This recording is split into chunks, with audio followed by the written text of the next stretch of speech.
Good morning, everyone. Welcome to the Healing Hour. My name is Sarah Fargo O'Brien. I'm trying something new. Hopefully you guys enjoyed it. I am trying to start with some music that is one of my favorite artists, and you didn't hear the words, but it's really funny.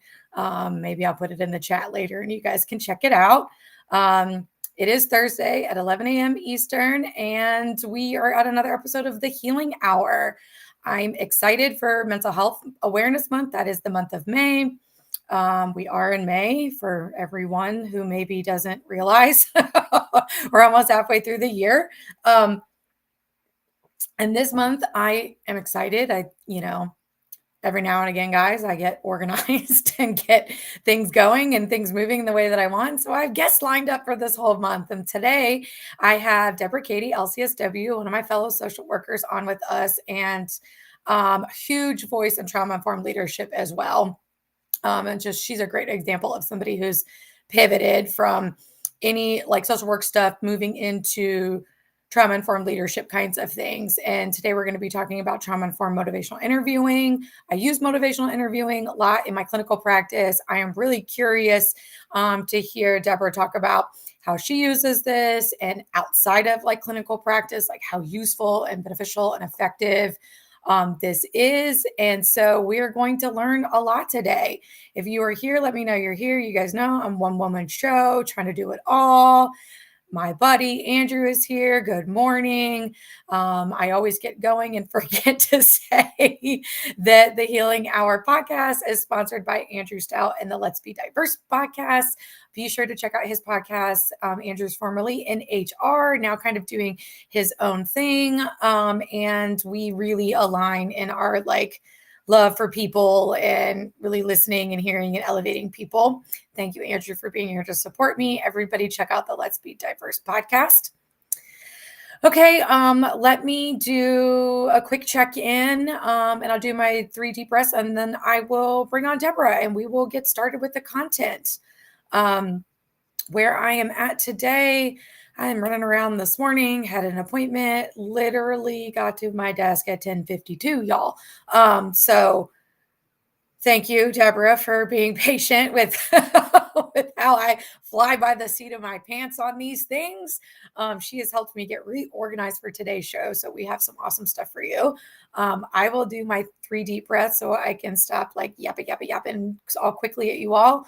We'll introduce some of our other guests here in the audience and bring Debra on. So take 3 deep breaths with me if you want. Get yourself grounded, ready, present in the moment, slowing down a bit in your nervous system, in your breathing, in your brain. And so we can turn on the learning system and get some stuff in. So in through your nose, out through your mouth. Here we go. Breath number 1.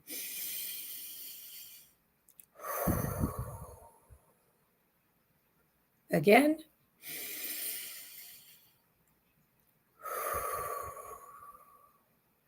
Number 3.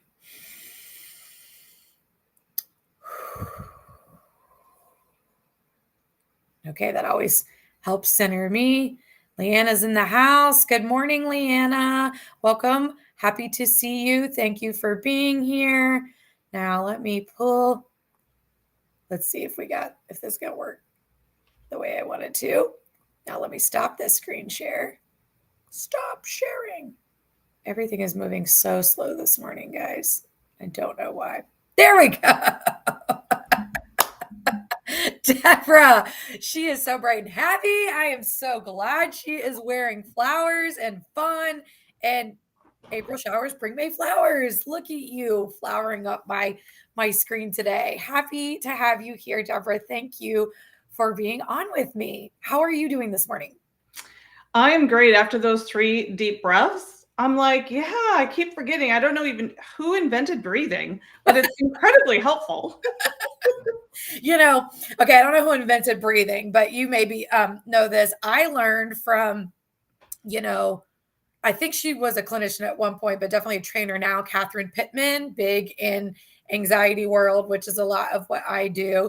So she has taught me that deep breathing actually works faster at calming your nervous system than Xanax. right? Amen. That's what I'm Amen to that. saying. That's what all. Jazz hands happiness, right? And I was like, well, that's something I can get behind. She didn't invent breathing, but damn, she let us know how good it is. So that's why I use it too. And it's like, you just can't argue with that. Like, you No. can't argue with that science. Like, that is some serious science. So that's why I take 3 deep breaths. It reminds me too, it might be the only time of the day that I do it, but yes, it helps ground. We are going to be talking about trauma informed motivational interviewing today. Before we jump into that, Debra, tell us a little bit about yourself. Like how you got started, where you are now, like just a quick rundown of your career and like your passion and focus now. Sure. Well, first of all, Sarah, thank you for having me on today. And I'm delighted to be in the space with you. And I'm a licensed clinical social worker. And I have done everything from residential work with adolescents, crisis team going out with the cops to de-escalate families. I clinician, supervisor Look at you. in community mental health. And then I went to state child welfare. And then I went over into juvenile corrections to oversee medical and psychological services. And then over to Georgetown University and then the federal government in probably the last 35 years. And then I decided to start my own company. And I really felt like I had so many great learning experiences. Yeah. A lot of times me failing forward, like, because way back when I started trauma informed care, really, we knew about trauma. We were treating trauma in the best way that we could. But this idea of trauma informed care or, trauma informed cognitive behavioral therapy or all of the other things, they didn't really exist back then. And so they for barely me, exist today. So for me, I'm getting into over my career senior level positions, but I'm also like seeing what it's doing to the workforce, right? And this idea of secondary trauma. And so in launching my own company, Silver Linings International, always looking for the silver lining, right? That's us social workers, I guess. I love it. I leaning into that, everything, it seems like for the last probably 25 years, it keeps drawing me in. Like, this applies to so many things. This applies to workforce. And for me to start my own company, everything that I'm giving back to the workforce, whatever training I'm doing, 100% I'm incorporating trauma informed principles, even to people who are coming in to learn facilitation techniques. Yeah. The first thing I do is you're going to have, in order to be effective with anybody's audience, no matter what you do, if you run a meeting, if you are a trainer, if you're a coach or a consultant, but seriously, team lead, you need to be paying attention to creating a safe space for people. Ideally, I love that you're training on that, right? Because that's everybody that knows me know that that's like 100% where we align. Like if I haven't said trauma informed enough on the show and everything that I do and all the work I do with Integrate, like it's right on par. And you're exactly right. Like I feel the same way, 15 years in direct clinical practice. And then the last couple of years starting my coaching and consulting business, in the same thing and recognizing just impact all over the place, right? Like, and workplaces, and that's why I talk a lot about the trauma informed leadership, and you train a lot on that as well, because leaders struggle to lead well. If honestly, I mean, I know that you agree, if they don't have these skills, I don't know how you're leading well, because like embedded in trauma informed principles is emotional intelligence. And that by itself will take you a long way in leading people well without causing harm and being aware of things, which is the whole point of trauma informed care, folks. It's sure you could do it other ways, but you're causing harm in the process. And that's what we are trying to, it'd be great if we could eliminate it, but we're definitely trying to limit it.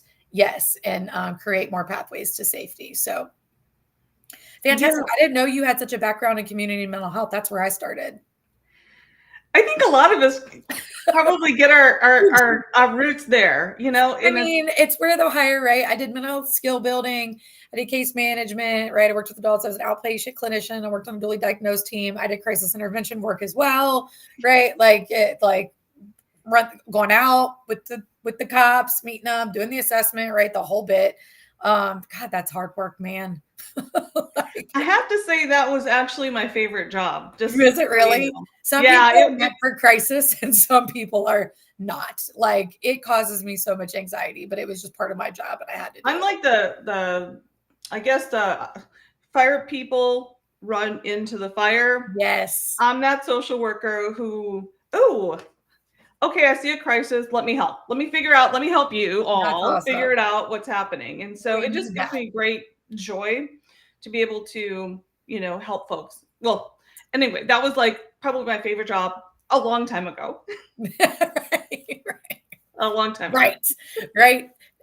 Another thing about that job a long time ago is that it doesn't keep regular hours. And at this point in your career, you probably want a lot more of that.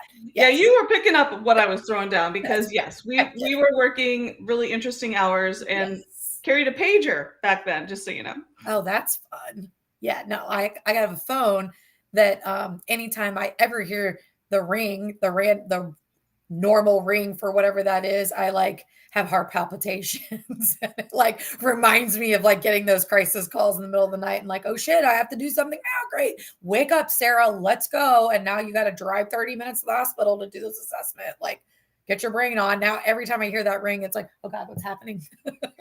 There's You a know, crisis somewhere. it's really interesting. You wore the pager like on your belt, Yes. and I remember when I left that position, I became a manager supervising other clinicians, but I turned it in, but I would have like phantom flutters at my, like, and I would be like, it was like, Is it going? Yeah, right. and I was like, oh Is it no, buzzing? that's not your job. That's not your job anymore. Somebody else has that pager. But I would get like phantom flutters every once Right. in a while, and it would put me on high alert. So it's interesting how our bodies always keep Yes. score, which is that's what happens for folks who have experienced trauma over That's time right. is their bodies are constantly reminding them of something, and it makes them feel unsafe. That's right. And uncomfortable, right? Like and trying to navigate that, especially if you don't know what it is, it comes out all kinds of ways because it's super uncomfortable. And some people don't even recognize that they feel unsafe, like it's just really out of sorts kind of an experience. Sure, that is absolutely 100% true. I think about the responses that people automatically go into.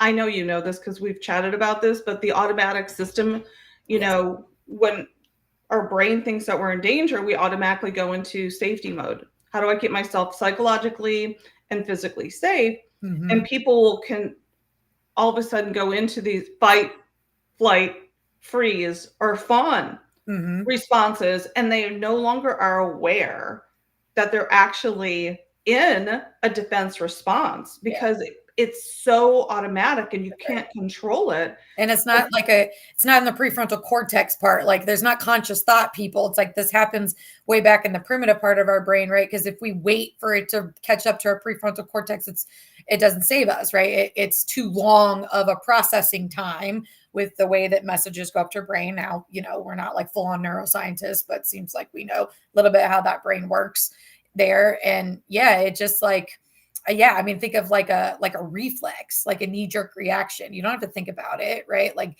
flinching or ducking or whatever, braking in the car, you don't have to think about it. It just saves you. This is the same, except, right, like those responses for people sometimes are really difficult to be around.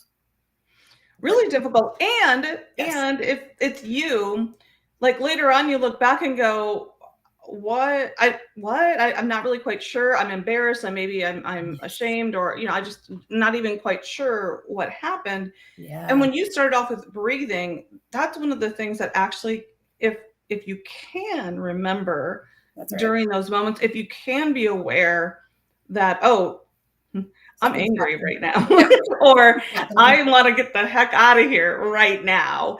And, like buy yourself some time with the breathing that you started us off with, so that there's more oxygen that's going into your brain, it gives that time sequence for your frontal cortex to come back online. Yep. And say, maybe I'm not as angry as I thought it was, but it kept me safe in my life. That's in the past, to be angry in this moment, it kept me safe. That's right. Or to get the heck out of here, that kept me safe. And that's what people don't realize a lot of the time, right? Like it's not really wanted. Like we don't want to respond that way, but our body has learned that it's worked, right, to keep us safe. And it's hard for us to be consciously aware of it in the moment. And I love that you said anger. Anger is mine. Like I am a fighter all day. Like you do not want to go toe to toe with me. And it happens so fast, and I'm so quick with my words. Like I don't have to think about it, obviously, and I'm not, but I'm just like spewing out all kinds of stuff, just like screaming and yelling and like all the things. And then you also hit it, but like afterwards, I feel so bad about myself, and I feel bad the way that I treated somebody else, and I don't like to do that. My spouse has received a lot of it, right? Like that's a home is a safe place. He's a safe place. Like that's where most of it comes out, no matter what the trigger is or whatever. And I realize it takes me a little while. It's getting a lot better, but it's like realizing it after the train takes off, it's a little bit harder to stop the train, And so then it's almost like I just have to finish it out almost, like if that makes sense. I just have to like pour the whole thing out, even if in the middle I'm like, oh shit, this isn't great. It's like I'm already like in the middle of spewing it all. And then then I finish, and then I still feel bad, but like, it's like I can't stop the moving train either. And and for anyone who is listening to this podcast, is if that's you, it's automatic. That's right. And it's learned over time that it's kept you safe. And so understanding what the early warning signs are like really critical. Yes. And it can be like something as simple as I feel like my throat is tightening up for a moment, or I start like putting my shoulder, but it's really hard is what I'm trying to say. It's really hard, but very slight. If you go back to a moment when you're calm, to say what happened, like what was the feeling that I had in my body, because that's where it hits us first, is there's a feeling in the body, and that actually sends the message to their primitive brain that says you need to do something right now because this is unsafe. That's right. Yeah. You were talking about like sort of that fight and the fight and the anger, and sometimes that can come up in a lot of different ways. A lot of people are like, I'm out of here, I just can't. Yeah. And you may see people who are avoiding, even though they want to perhaps change. They want to participate, or they have to participate for some reason, but for them it's avoidance, and it's like I feel unsafe, and so I need to retreat. That's the only way, and that also doesn't serve them. Nope. Because they really want to be participating. Yeah. I find it fascinating, sort of the freeze responses. People are like, just get frozen. And I feel like some of the freeze responses are people start numbing, and then it can turn into addiction. Yes. Like it's like, and now I'm just like completely frozen in this alternative feel good sort of world. Yep. It doesn't feel good all the time, but I don't have to like process the other stuff. That's right. And I think when I'm training people in my courses, when I talk about the fawning, I feel like a lot of people these days, or for whatever culture they grew up in, that it was really, you're supposed to be nice all the time. Yeah, man. And and I'm not going to say it's always for women, but sometimes as women, we were taught that we're supposed to be, bless your heart kind of thing, which actually doesn't really mean kindness. But the idea is that let's not rock the boat. Let's just say, well, oh, I agree with you, or whatever you say. Yeah, I'm on board with that, even if I don't agree, Yeah. because I just need it to, Go I don't want to away. be a part of it, That's right. I but want to I'm going to smooth it be, over. I'm not leaving. I got to be here. Right. And I just smooth it. Yes, smoothing it over. I Like just if want to I can smooth it over just right now. smooth things over, and then that doesn't serve that person because they're not getting their needs met. Yes. Right. And they don't feel like they can say no. They don't feel like they can stand up for themselves. And so And these all are of all these like different, learned behaviors, y'all. Like these are all learned responses to something. This is not a choice. People, I don't choose to be angry, God. I really don't. Like it's very unflattering. Like there's nothing cool about it. Like I am I'm a bulldog in a corner, and it's like ready to bite you and probably will, like it's not a pretty scene. And so it's the same for people that are fawning or freezing or avoiding or numbing. And my spouse is one that like avoids and numbs and has issues with addiction. So I'm like a fighter and he's like a fleer and then like check out. And so like we're complete opposites and responses and his drives me nuts and I'm sure mine drives his nuts and I don't get his at all because I'm like, what? Like where I'm like trying to fight about it, and he's like, I just want this to go away. I don't want to let's just move on, but kind of. that is a perfect example of what's happening in the workplace with Yes. people working All together, the time. right? So when we post COVID, they've done a number of different studies, and 70% of the world's population has identified with having a traumatic experience. So, and in the United States, I think it was 82% of Jeez. people could identify having a traumatic experience. I can also say probably the other percent probably had some good stress reactions. That's right. Even if Or they didn't identify, or lack of awareness of it being a trauma response potentially. Yeah. right? And we have And that that's a lot. collective, That's a with lot that of it, collective right? trauma that we experienced together. People had different experiences with it, but it was probably the first time people could identify, this is not how I thought this was going to go in my life. Things That, happen that were so out of my control that I've never felt that before.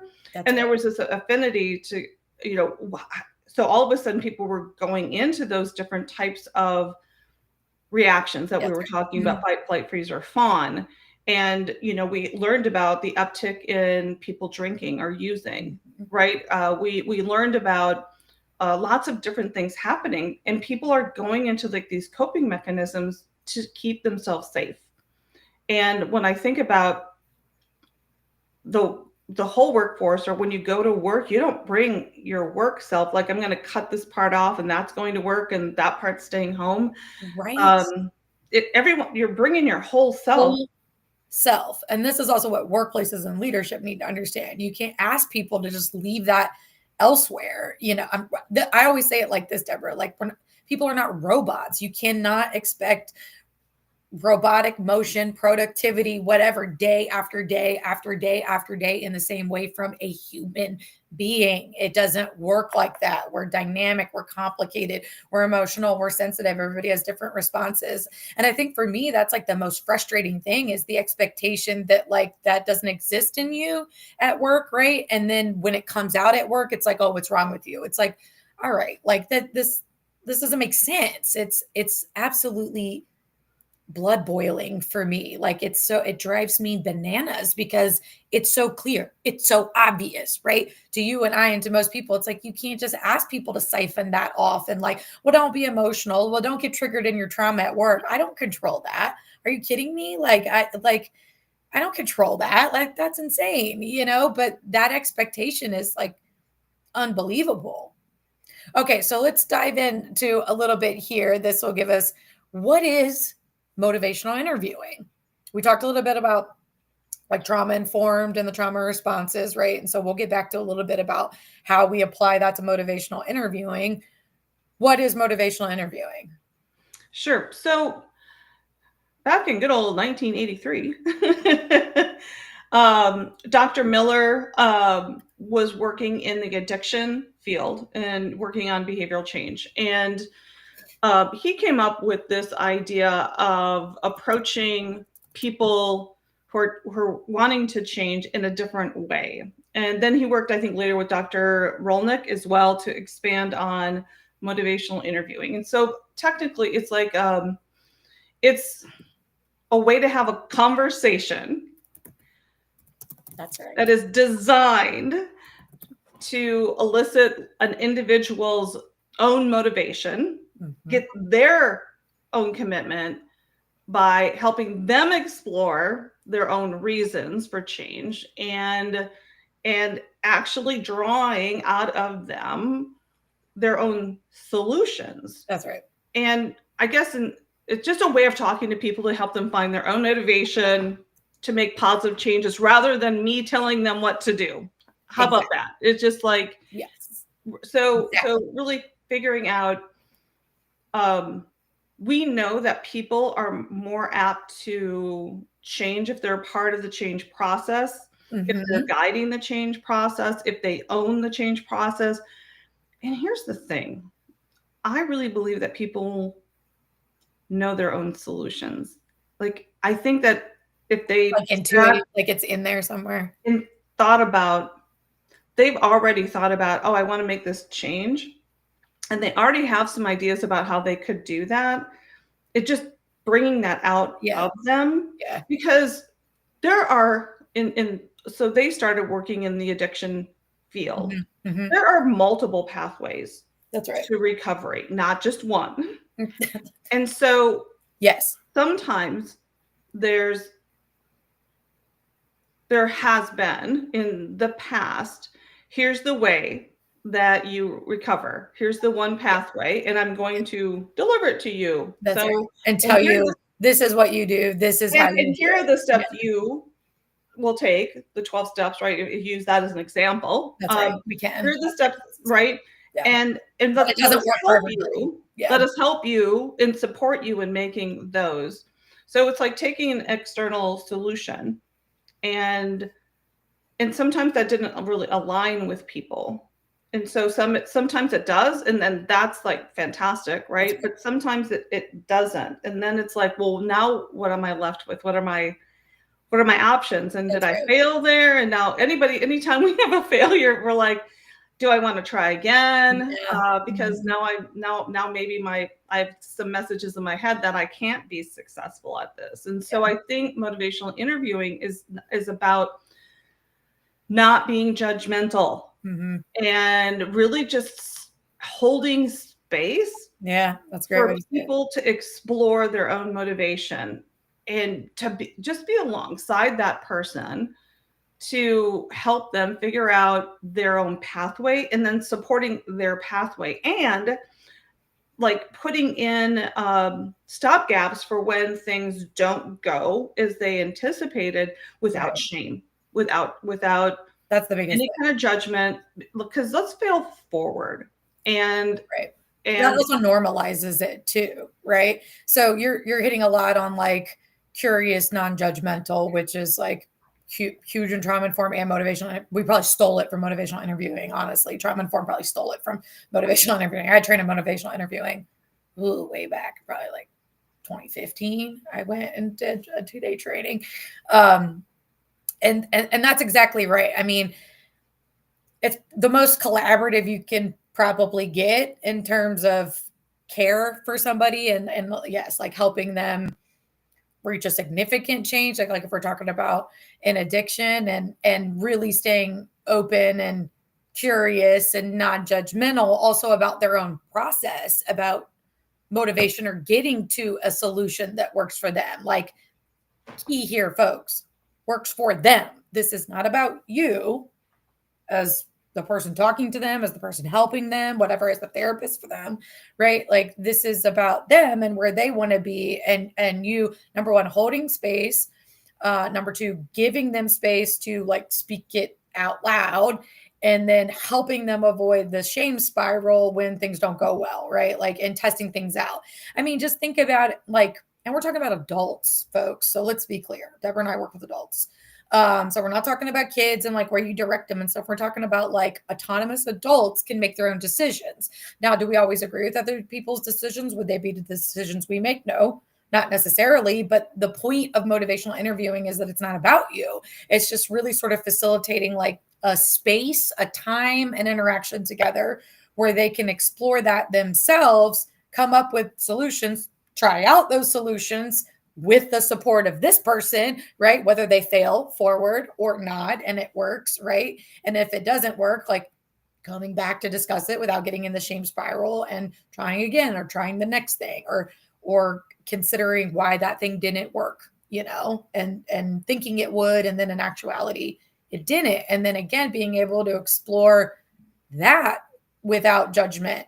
And if you're in the room, right, using the motivational interviewing, you're also modeling non-judgment for them so that they're not judging themselves, right? So it's really important that you do actually model this, because if you don't, chances are they're going to judge themselves, like, period. Even if you're not judging them, but not displaying a lot of non-judgment, like, and like helping them manage that shame spiral that would want to come, then they're going to. We're really good at that. All people are really good at that, especially when we fail at something or something doesn't work the way we want to. So that piece is really, really important. Yeah, I think that motivational interviewing, all of the things that it promotes, improves self-efficacy, just some of the concepts that it teaches, like rolling with the resistance. I don't want to do this. Well, let's roll into that rather than like fight it.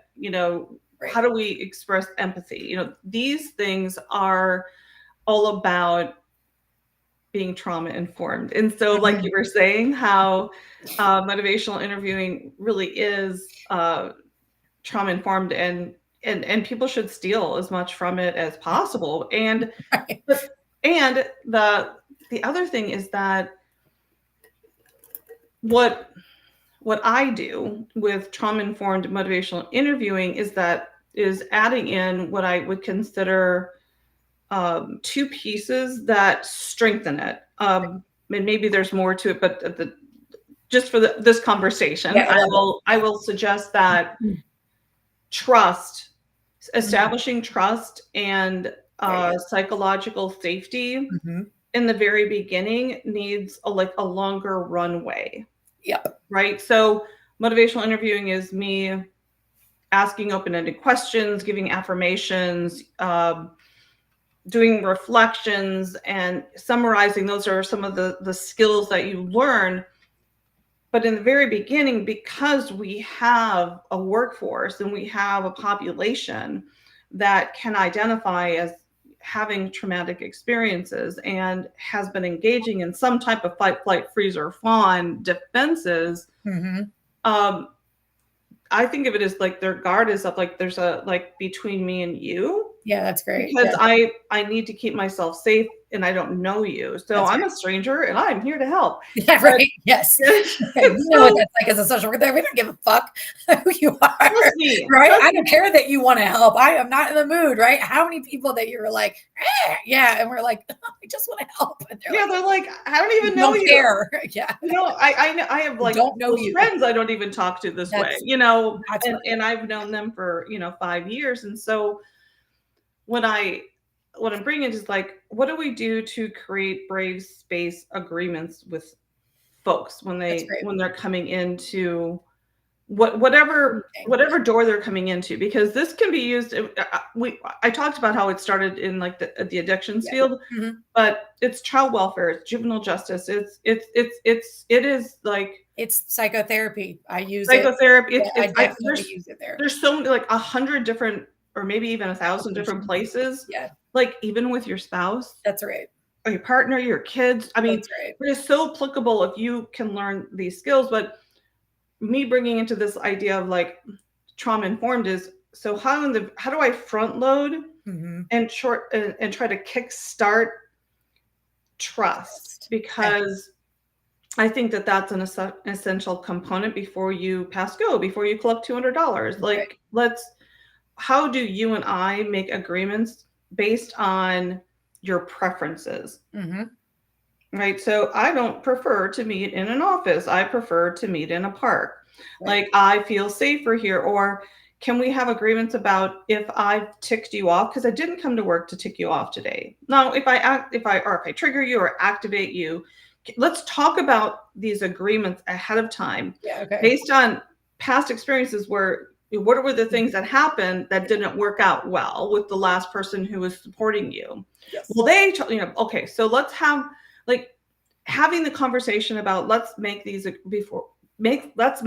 together agreements that are highly personalized based on preferences so that we can move through the process of me helping you get where you want to go, not where I need you to go. That's right.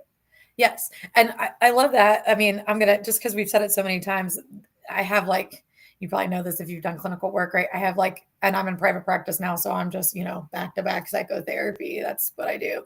So when I have a new client, like at the end of the intake session, I have like a little spiel, that you give everybody about like, this is how I work, this is what you can expect, right? So the thing that I always say is, like in here, I'm pretty non-formal, this will be conversational and all that. And I was like, and I always say, I don't have an agenda, like this is your time and your space.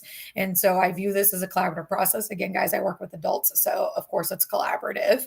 And I say, I'm not an expert on you. You're an expert on you. And I got to learn you. Right. So sometimes in the beginning, especially, right, I'm asking lots of questions that feels like we're not doing any work because I'm trying to get to know you and how you talk about your life and the things that are happening in it and the context and all that. It's like me just getting to know you, you just getting to know me. And I say, I view this as collaborative. Like you have an idea, right? Where you want to go, who you want to be, how you want to behave, what you want your life to look like, whatever. It's your vision. And you pilot and I co-pilot. And that's how I explained it to them. I was like, so it's not my destination point, it's yours, but I'm going to help you navigate the roadblocks, the wrong turns, the old paths, right? The pitfalls, the drop-offs, and like try to go around all those and like get you to this place. And I been describing it like that for 15 years probably. And that seems to resonate with people. And like, it's not where I think they should be, right? And it's not where I think you should be. It's where you think you should be. And I want to help you get there, right? Like, and the other thing I also tell them is this isn't fast. This isn't fast. Sometimes it's not fun. I said, I don't mind that it's not fast. I can sit here all day for as long as it takes, for years on end, if that's what it is, to build rapport and for you to like reach where you want to reach. But you're going to get frustrated at the pace that you are going and just sort of know that, right? And we might have to like come back and look at that vision and like where we're getting and all of that. But that seems to resonate with people. And they're like, okay, and again, I work with adults. So it feels weird to not say that or do that, and maybe some social workers or therapists or whatever, maybe think of it differently. But I mean, in social work anyways, we do our best to support autonomous choice. And so I do my best to break down that power differential, like where, the provider is in the one-up position, meaning you know more than they know. And the part of the trust building, right, that we're talking about that I do is like just to break that right down. I'm not an expert on you, you have power, you have control, you have awareness, or, we'll help you get to the awareness about you. And just drawing it out, like I can't put something there that's not there. And if I do, please tell me that I got it incorrect. And saying, give me the feedback. This is what I also say in the first session, a lot of the building of the trust, like I have a way that I work, but it doesn't mean things can't be tweaked that work better for you. If you like this, if you want more direct feedback, if you want homework assignments, if we're going along for a while and you don't feel like this stuff is helpful or this is not the work that you want to be doing, let's have a conversation about it.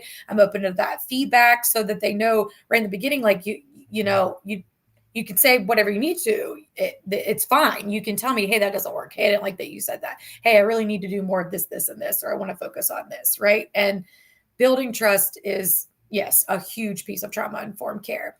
And I know that Katie Kurtz too, I think, right? Yeah, one of my mentors and trauma-informed guru. She says it like this, and love it. Trust moves at the pace of your nervous system. You cannot speed somebody up to trust you. It takes as long as it takes. And I do complex PTSD psychotherapy. So for some folks, that takes 8 fucking years. Like, and it just does. And I'm one of those people with my therapist, that it took that long to really feel like there's that much trust. It's like, you can't speed that up, folks. Like, you have to be committed to building it at the pace of their nervous system, not yours, right? Which requires a lot of patience. What else you got, Deborah? I know that in the last training that I did, I did in person with some folks in Oregon, child welfare and self-sufficiency departments, and as I was chatting with them, it was the helpers, like, but they don't want to get a job, but they don't want to, but my job is to get them from here to there. Yeah. And so sometimes it's like helping the helper, like, understand that, how do you put your own values, your own thoughts, your own actually job description sometimes, like, this is what you're supposed to do, and how do you pivot? How do you begin to develop some discrepancy for the people in front of you? It's like, you want to be able to do this and be able to go on a trip, if, for example. Yep. And right now you're not willing to have a job, and like to like just merely point out, like, the discrepancy. Yes. The discrepancy for the client, not the discrepancy within the helper, right? That's right. And that's why I think that's really important, right? Yeah, it's not that you see a discrepancy of like they want this but they won't get a job. It's that you have to get them to see that they want this but they won't get a job, right? Yeah, it's not you implanting your view, it's you getting them to sort of uncover and uproot their view. Yes, it's very distinct, which also means like you have to know where you end and they began, and like kind of move yourself over here a little bit. And like if you're the helper, you're in the space to facilitate things for them. It's not about you. Yeah. And sometimes so jumping around, I do a number of trainings. I was just thinking about how I have clinical people coming into a trauma-informed supervisors course that I have, and they are actually trained on trauma-informed interventions with clients, right? But it's not natural for them to apply that to their coworkers or their staff. Oh yeah. And so it's like, well, I do this for my clients.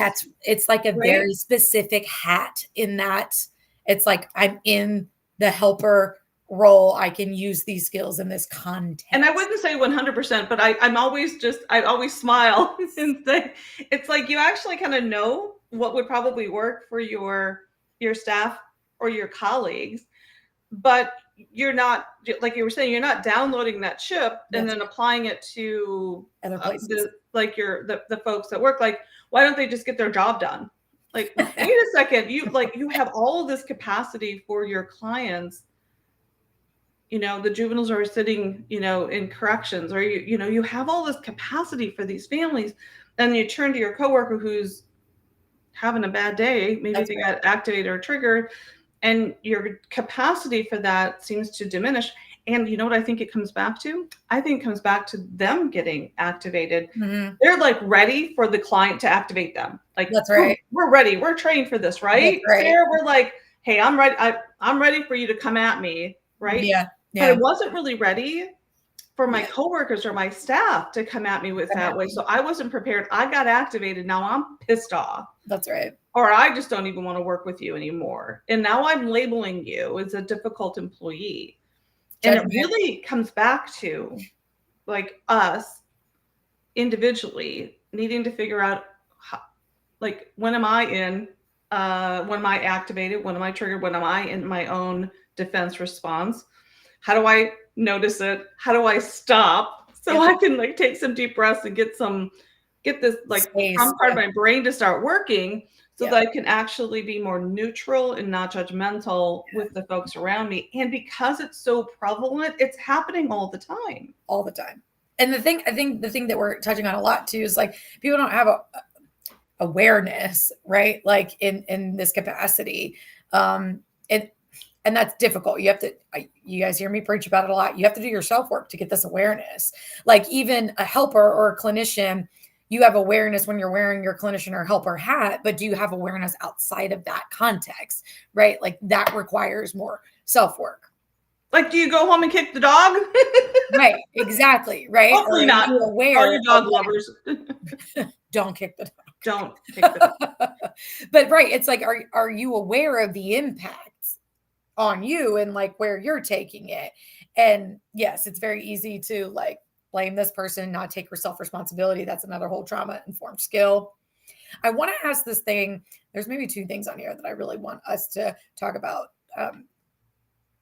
The second one will be how using this impacts or benefits somebody's mental health. We're going to get to that. But the first one I want to talk about is in what ways does this cut through ambivalence and move a person to decision making, right? And maybe an example in the workforce, like sometimes I think it's easier for us to conceptualize like where it started, right? With addiction, in psychotherapy, in juvenile corrections, but in the other context and in the workforce, like where do you see this impact decision making for people? I guess for me in the courses that I teach, I do trauma informed supervisors, but also cultivating emotional intelligence. Yeah. And I have these, I talk about these two concepts. One's called emotional labor, which is basically the it's you kind of like keeping a facade up, even though you feel certain emotions, like keeping your professional facade up. Okay. Yep. And emotional labor. So it's the labor you have to take to keep your real feelings submerged. Yeah. Right. And so it's the energy that it takes to have a face that's professional. Yep. And it's prevalent in lots of different careers like flight attendants and there's lots of fields. People that work in the public, people in customer service. Yes, Yep. supervisors, like there's just so many, just like lots of, but also this concept of moral distress. Okay. And that is where you're working a job. And so I just was facilitating a professional day for the Division of Disability Determination in New York State. And they have to hear the medical and mental health claims that are coming in. Nice. Yeah. And then they have to follow the federal rules and guidelines around approving or not approving somebody's disability claim. Right. So, right. In that example, I feel as though the story that I've just heard in front of me, I really want them to get disability. I mean, I hear them, I feel it, my own values are with it. However, it's not allowed. Like they don't meet all the criteria. Yeah. And I end up with moral distress because I personally believe this should happen, and I have to tell you no. Okay. And so you have to live with that and internalize that. And so the reason I'm bringing those two things up, that gets compounded, and that's not the only profession that has all of that happening as well. Right. And the long-term effects internally when you keep things inside: cardiovascular disease, depression, and a lot of other things like resentment. Yep. There's a lot of other things that also can happen, but people are getting ill. People are the main thing. Yeah. It's turning into like dis-ease is turning into disease. Yes. And I think where if we can have trauma-informed leadership who's paying attention and being aware of what's happening here, energy will stay inside, right? And create havoc within our bodies. It has to get out. And so really thinking about how do we as leaders in the organization, how do we acknowledge it? Yeah. And how do we allow people to also get it out of their systems? Like how high of a priority is self-care and peer support in the organization? Like I can see that my colleagues struggling with this. Like I heard them talking about it. What can I do to support my colleague? Right? We're talking the same language. Yeah. But also, if leadership isn't engaging in their own self-care and they're always working, which is actually that's a flight response to, if I'm always working, I'm not having to do anything else, right? I'm just, if I keep working, nothing bad will happen. That's right. And so, so thinking about how self-care and how we promote it, how we normalize it, how peer supports and taking short walks, and that we actually are actively promoting these activities. Not like, oh, well, if you need to take a walk, why don't you take a walk? Well, that's not helpful. That's not helpful. And so, but also like the role modeling it. That's right. And then that's the point. It's like saying it is one thing, but like if you don't ever do it as the leader, the people are not going to feel like they can go take a walk. Well, and it just, even like the advent of mental health days, right? And so if I have a mental health day, I should be able just to whatever you have to do it by 8 a.m. or something. You have Right. to Like you can send just an email. I'm taking mental health day. That should be the end of it. However, I've talked to people who've come into my courses and they're saying, well, I have to tell them why. I'm like, yeah, that doesn't really sound. Do you do the same thing for a medical or like I'm sick or like People feel compelled, and that's right. what's happening is that then there are some leaders who get it. Yeah. So good for y'all, because you're like, my staff called me and she was like, listen, I need to take mental health day. And then she started going, and I'm like, stop, I need no explanation. Take your day. Let me know if you're coming in tomorrow, and you take care of yourself. These are the messages that we need to give and make. And so a number of folks have these amazing policies and organizations that are all about self-care. Maybe they have a few about peer support, but how they practice it is almost like a punishment. And so they're like, oh, we're supposed to be this way. We have these things that we can do, but the attitude is you're less than, or if that's for those other people. And so you can have good policies and terrible practices. Again, you could have like terrible policies or no policies, but you could have a shining leader who's like, I'm leaning into this and I'm making my own decisions about how I'm going to support my staff.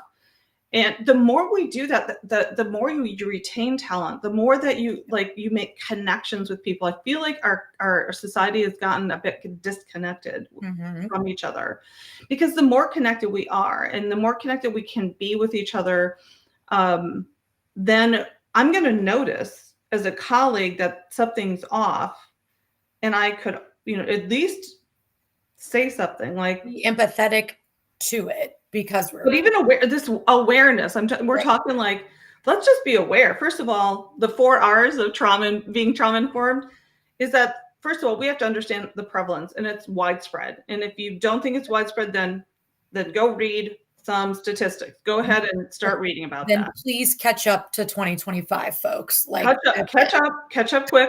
Catch up fast. So that's like being aware. And then it's about, how do we respond? Yeah.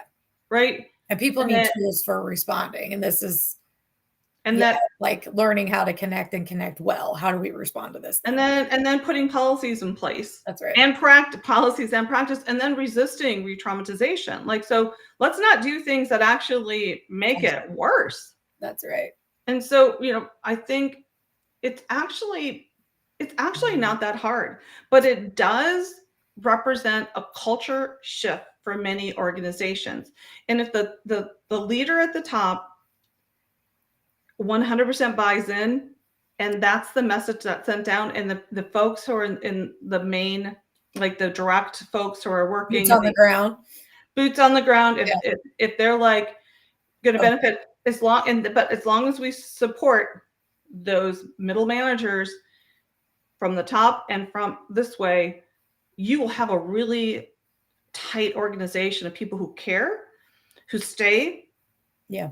who And are do good going, work for and you. because they are experiencing this positive work environment, they give better care to whatever client. I don't care if you're in roads and bridges, I don't care, whatever it is, you're going to retain talent, Yeah. but you're also going to, your results, like I'm going to work harder, I'm going to work more, I'm going to like, there's just like, there's no downside. There is no downside Right. for any organization to adopt trauma-informed principles into the organization. And for me, I keep incorporating it. If I'm doing a training, just I work with a lot of youth and young adults doing advocacy work. And I think that I realize that, oh, we want them to share their voice. Well, they're taking lots of risks you hadn't thought of. Mm-hmm. How do we do that? And so I keep leaning into it. And I think everyone should be leaning into how would it benefit us to whatever we're doing that's already good? And how can we make it better by incorporating some trauma-informed principles like establishing safety, self-care, peer support? How do I do better at creating trust and transparency in my organization? Yeah. How do I level the playing field with That's right. cooperation? You mentioned that earlier. Yeah, the very How do we become more mutually beneficial in right. this agency, even though I know I have a little bit more power, but how do we like balance that out? How do we promote more collaboration and having folks have more voice and choice?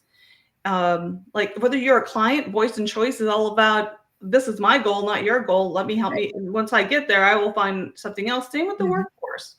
So Agreed. And, I love it that you were talking about like you can have these organizational principles, right? But if you're not practicing it, it means nothing pretty much, right? I talked about this in the Trauma Informed Leadership Symposium that Integrate put on in the month of March. And my segment was on how conflict isn't a con and like compassion can help us get to better conflict resolution. And one of the things I talk about with that, and well, we could reduce conflict by having authenticity.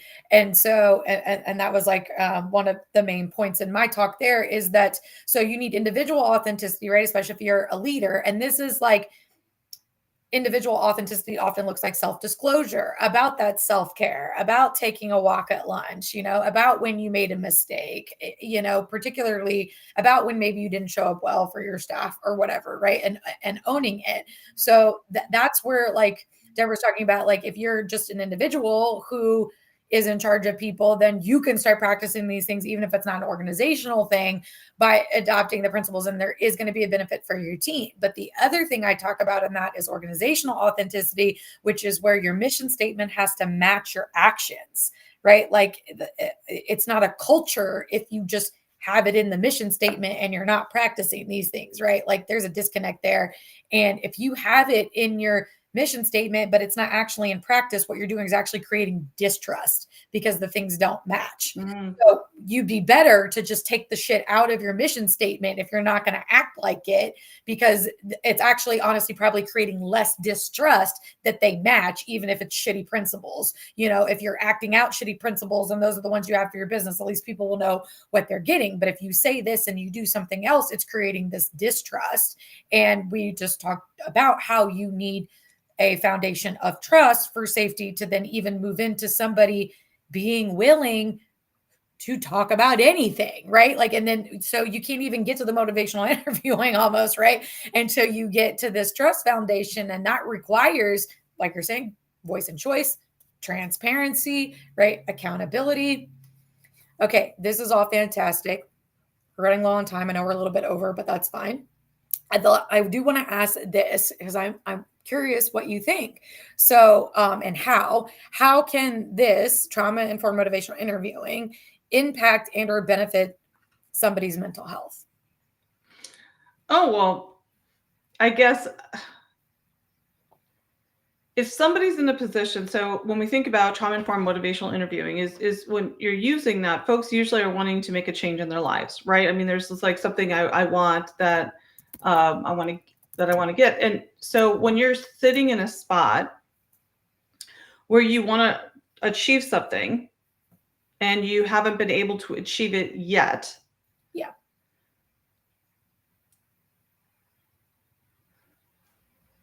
your mental health is going to start taking a dip, because internally, what's happening is, this is what I want, this is what I'm doing, it doesn't match up. There's a internal discord that happens for people. And I talked about earlier that when you have this internal discord, it turns into disease. And so for people to they also can turn into negative messages. They begin telling themselves, like, I'm never going to get this, I'm not good enough, Right. I my life is always going to be terrible. And so there's a lot of like private suffering that folks do when they don't believe that what they're trying to achieve, that they can actually get there. It's, I guess, maybe it comes down to hope. And I think that motivational interviewing is about helping people identify what they want to achieve and giving them that hope that, number one, you're going to be beside them, non-judgmentally. I don't care how long it takes. Like you were saying, I don't care. I'm just going to, I will be here with this journey. Right. And I think we need more people who are instilling hope and pointing out what's going well with that person and what their strengths are. Because sometimes you get so overwhelmed, you forget that you're really good at a lot of different things. And when we focus on what's working well, that helps people get well.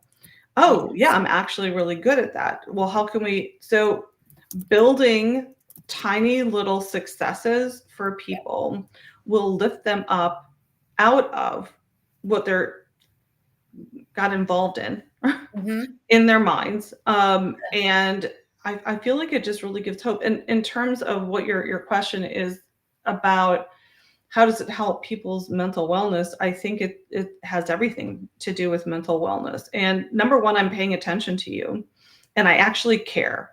I care. Maybe it take you a while for you to trust me, but I actually care. Right. That you get what it is. And I will, and again, I will be by your side. I'm not going to give up because you didn't do the thing that you said you were going to. Let's retool that. That's right. And when people aren't being judged, I really feel like they can come into their own. Indeed. And that they can fail forward. We have never learned anything in our lives without failing first. You didn't learn automatically how to tie a shoe. You failed a million times, right? This idea that let's normalize failing forward and not failing backward. Yeah. And I think that, like, you touch on that, right? Like, we have a lot of empathy, understanding, patience when young people are learning something sometimes, right? Kids tying their shoes, riding a bike, whatever, in school, teenagers. But we get to adults and it's like, oh, you should just know everything. You should be doing everything perfectly, right? Don't fail anymore. Don't make a mistake. Don't make a people do that misstep. to themselves, but people also do that to themselves. They're like, I should know this. Like like young adults, like, I should know this. I don't want to ask for help. Right. And that's the other thing, right? So then it's that I don't want to ask for help. But what we need to say about that is people don't want to ask for help because they've been judged. Like, they've been judged by people, like, period. They don't want to go in and tell anybody anything because it hasn't turned out well at some point before. And like, the number of people that end up, on my couch virtually these days, sometimes the stories they have about providers or therapists before they came to me, and I'm like, where did you go? What?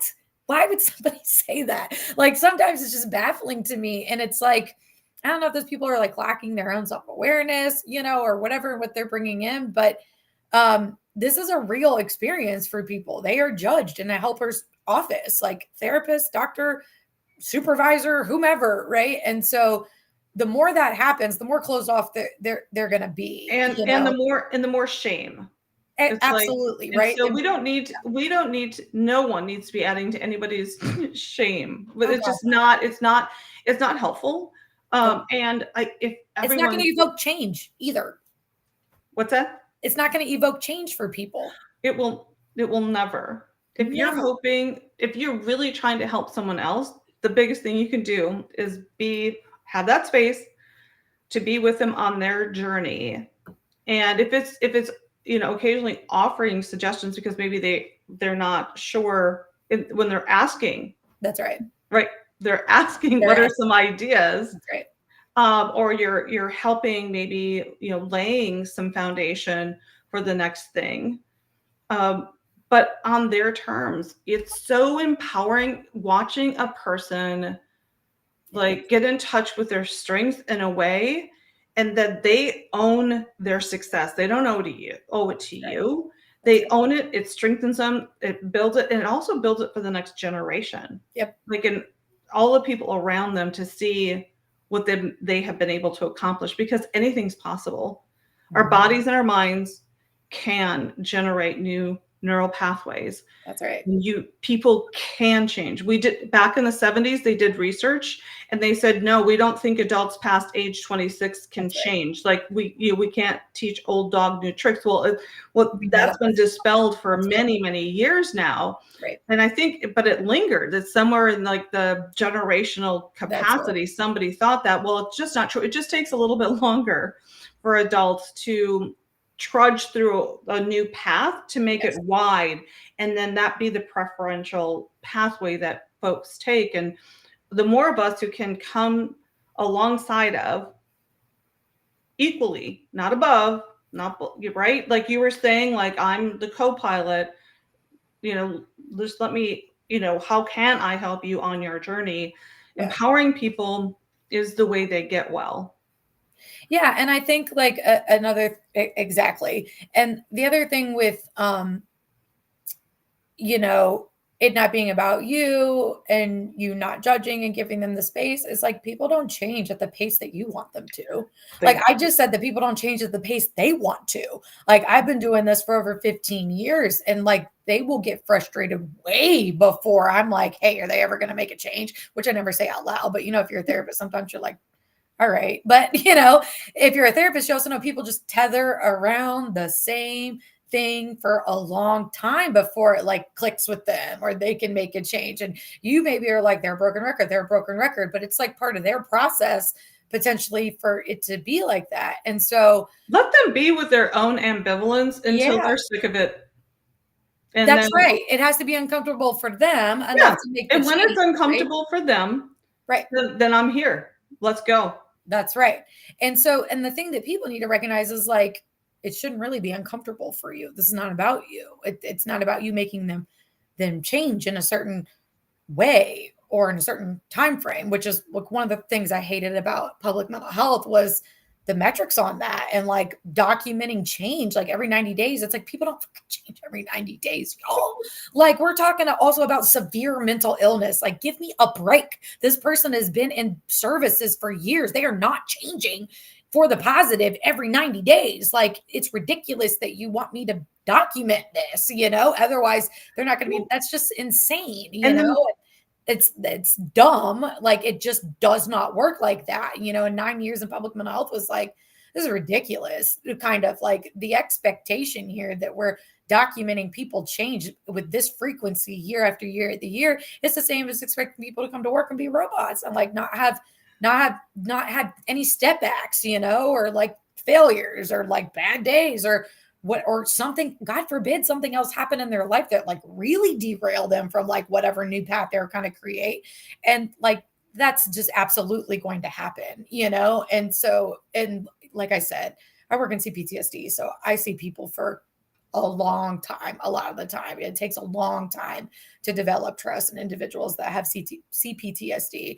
And so there has to be, a patience and an acceptance that like this doesn't work the way you want it to work, like this doesn't go in your timeline. People don't, number one, they don't develop trust at your rate. It's at the pace of their nervous system, and change is also at the rate at which they can accept that, absorb it, practice, like have all of those things. And I think people often make it about them and sort of in the way of we don't know how to let other people just be themselves if we disagree, or it's not the way that we would do it, or it's not going as fast as we want, right? Like, and this comes back to like the judgment. You should be here, you should be doing that. And it's like, well, we can't judge that. They're here and they're doing this. And it's like, it just serves us all better just to recognize reality for what it is, instead of trying to like push people this way and that way. Same in the workforce. Like, stop trying to push people this way to that way, but like actually provide support. Then people can flourish in their own way, instead of you pushing them to flourish in this way, pushing them to flourish in that way, right? Like, that's not, nobody's going to do that. Again, we're talking about adults, people, adults. What adults out here have felt like you can't say no at work? You can't take care of yourself at work. You can't even like get up and go to the bathroom in a meeting at work. Like, that's ridiculous. Okay. Like, it just is. And I understand that leadership is shit. And that's part of the reason people feel like this at work, is that we don't have a lot of context and spaces where this is used. Like you're talking about, this is why Debra does this training, right? This is why I write, and everything we do about it is to show you, like, yes, there will be some work for you to like learn these skills if you never have. It's not that hard. This is not rocket science. If you have not learned them, it's great to have a guide and a community maybe to help practice, but it is not impossible to learn these. And just like Debra is saying, like, there's no downside. Like, this isn't bad for you as the leader either. You're not losing credibility. You're not losing leverage. You're not losing ability to lead. You're gaining all of that and trust. And it's just mind-boggling that is hard for people to see, because there are metrics and research upon research, right, about how this benefits. And one of the ways it benefits, like we're talking about here, is for people's mental health, right? If they feel like, because people already have this in their brains, like Debra is saying, right? Like, we have our own shame, we have our own stuff. And if you have a history of trauma, like, just check it off, right? Like, you're gonna have it. Like, it's all of us. We don't like it. It's not comfortable, but let's just call it what it is. It's there. We're gonna have shame.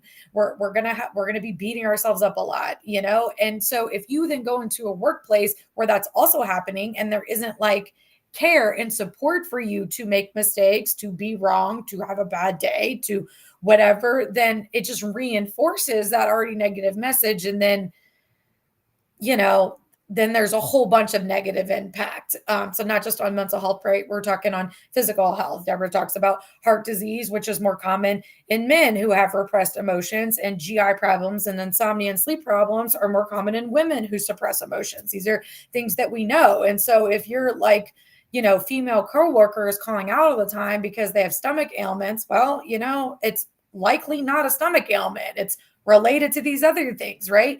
And if you have male co-workers that, like, you know, 36 and having a heart attack, like this is not normal, people. Like, this is a result of the compounding impact of not feeling seen, not feeling heard, not being supported, not knowing how to take care of ourselves, and not being allowed to feel. Like, when that comes up for us, do we need to manage it? Well, yes, that's the adult work that we need to do, but to also have spaces in which we can do that safely and not perfectly, because we're not gonna do that perfectly, you know. And that's where the leadership needs to come in and be like, that's okay. I'm not perfect either. Here's an example of where I'm not. This is the authenticity and the transparency that builds trust, that helps people actually feel supported. So it's not a platitude that you say, it's something that you live out. This is where it's like not just in the values, but, you know, the person is sitting in your office and you're the supervisor, like, it's okay. You know, they're crying, you know, I tell that people all the time, like, the number of times I've cried in a professor or supervisor's office, I can't even freaking count at this point. The number of times I've cried in a meeting, I'm a very sensitive person. And if I'm not crying, I'm probably screaming at you. So we should be glad that I'm crying instead. And so that's just like what comes out. And the number of people that would be like, that's so inappropriate at work. I'm like, no, it's not. Do you know what work I do?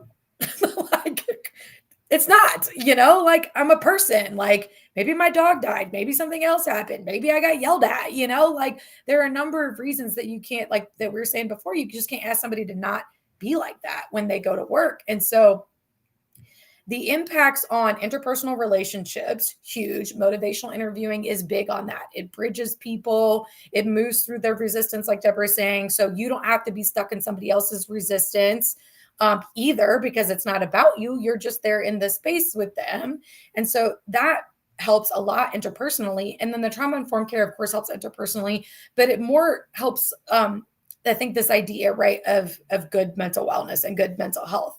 And I think we get to good mental wellness and good mental health when we have genuine, authentic connection. And that's what you're talking about here, too. This also creates real social connection among people. Now, are your coworkers and your supervisor going to be your best friend? No, not necessarily. Are you going to go to brunch with them on Sunday? That's not what we're saying. But you can still have support and peer support and leadership support and care, consideration, thought about you as a human being at work, and it stays at work. Like, they don't have to be your best friends outside of work for you to feel like a valuable human being there, So let's not confuse this, people. We're not asking you to be best friends with the people that you lead or supervise.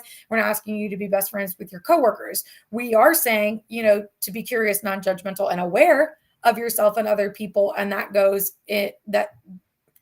such a long way in building the trust, creating the safety, having actual authentic connection to people, and allowing people to be themselves, right? And if people feel like they can be themselves, good, bad, ugly, and different, without judgment, then yes, we get to this place of like, they flourish. They feel more positive, right? They're not beating themselves up, which then negatively impacts, like Debra was saying, their thought about what they can do or produce, which might be the work they do for you or the work they do at the agency, right? Like, if they're feeling negative about it and the supervisor reinforces that, and then the company culture is also just shit. It's like, I don't know how you think anybody's doing good work for you, and then you get mad that they're not. It's like, all right, like, there's a huge disconnect here. Like, we have to see, like, all of that plays on itself for a negative impact. And then everything Debra and I here are talking about all plays and impacts on itself for a benefit and a positive impact there. We can see it happen like both ways. It's like, what would you rather have, right? People that feel whole, healed, well, and supported, or people that feel shitty, ashamed, incapable, and upset at everybody else around them. It's like, can you do good work when you're in that headspace? Not really, and so other people can't either. And I really think we have to keep this in mind, like mental health. And this is why I like us having this conversation this month, because I'm a clinician, and so people expect that, right? But like, mental health doesn't just exist in psychotherapy. At least it shouldn't, dear God, right? Like, if that's all we've gotten to by 2025, then yeah, we're way behind, folks. Like, and Debra pivoting into, right, silver linings and her work and her training and in leadership and in other helpers and stuff, it's because mental health and mental wellness needs to exist outside of the clinical space. And that's where people are really going to get well. So what I do in the clinical space is all things to help people connect outside, because that's really what fills them up and creates their wellness. It's not so much me as a therapist. I'm just sort of like a bridge until they sort of get all that in their own life. And that's what does it. But if I'm the only one doing that for them in their life, how much longer is it going to take, than other people around them that support them? Not perfectly. In your imperfect human way, you can support and then also receive support. And so that's why I think it's important that we're having this conversation about mental health, because it doesn't just exist in this clinical space. You can impact somebody's mental health anywhere, and you can impact it for the positive, especially if you get clear on trauma-informed principles and trust and safety, voice and choice. And if you work with people, motivational interviewing should just be something that you learn, like, period. If your work has anything to do with other people, there is no reason this can't benefit you in interpersonal interactions, in conversations, in not taking things personally, and in supporting other people. And I can get behind that all day, right? Like, that's what we're here for. Okay, we're well over. Appreciate everybody being here. But I want Debra, go ahead. I want Debra to and then talk about I was just listening to you summarize our conversation here today, and I think it's important for leaders to understand that being trauma informed is not just for clinicians. Yes. It's not. We're not asking organizations or leaders to become therapists. We're not asking people to do therapy with their workforce. We're not asking people, if you're a worker, we're not asking you to do therapy with the folks that are in front of you. Right. Trauma-informed principles are for everyone. Yes. And we can all lean into trauma-informed principles, because at the end of the day, we all want to be treated with empathy and dignity. And just looking at the principles just makes so much sense. Meet people where they're at, walk alongside them, to get them where they want to go. And so, yeah, if you're interested, it's silverliningsinternational.org. I do a lot of customization for organizations based on what it is that they're trying to achieve with their workforce. And so there's a lot of offerings that I have. I've mentioned a few, during this conversation. But I think I just would say, check out my website, send me an email, Debra@silverliningsinternational.org. It's on the website. You don't have to remember that. And Sarah, thank you for allowing me this space to have this conversation. Sometimes this stuff swirls in my head, and where's the audience? It's the flowers in my backyard, I guess. And so thank you so much for hosting this series. And I keep hoping that mental wellness is just part of, like we eat, we exercise, we do all these things, and and taking care of our mental wellness is just as important, if not more, I don't know, the same as taking care of ourselves. So I wish everyone to take care of themselves. Yeah. And thank you, Debra. That is where we align on things. Obviously, I'm a proponent of compassionate self-care, because that is what leads to mental wellness first and foremost, right? And then extending that compassion out to others is, and how we have positive impact with our own healing, right? Within our own awareness of that. I appreciate you, Debra, coming on and sharing all that you had. For anybody that wants to learn trauma-informed motivational interviewing, Debra has a whole training for you. It's like 8 weeks. Is that right? Actually, it's 6 to 8 hours, and I do it in person. Yep, in person or virtually. So yeah, I got options, and I work with organizations to design what it is they need for their particular group of folks, whether it's paramedics or school or child welfare or CASA, Nice. because that's what, when you're doing a training like that, giving examples of open-ended questions for that particular group of folks that they're serving is really relevant. So that's where the customization comes in. Yeah. But yes, I'm ready to go. Just let me know. Right. And so we've already talked about like how beneficial this is. I mean, there's no downside, really. You're going to get a return on your investment probably in no time.